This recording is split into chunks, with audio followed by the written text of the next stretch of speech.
And the Rob Urgent draws for your lead. Big Pocket, Senorita Alice seen between runners by the Real Midnight Mixing, Lorky Kate, Ganda. Then moving up by the Rail is Sentry, number 1 Reyes Angel and Chismosa as they round towards the 3/4 mile distance.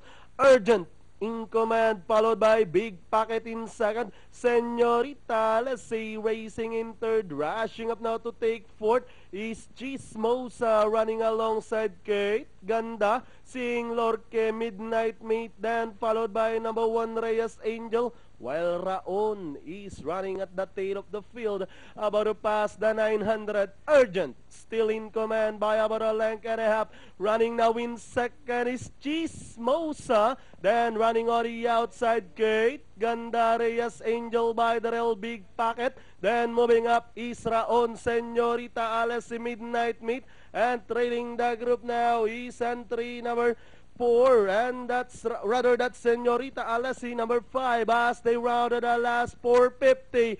Urgent still in command, then moving up on the outside is Chismosa, Kate Ganda in third with the last 200 meters more to run.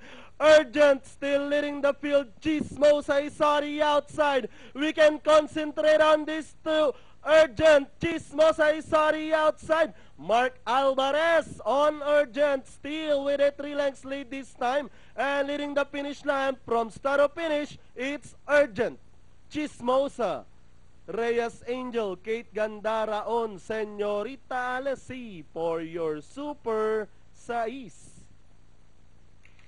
Okay, 3-7-1-9.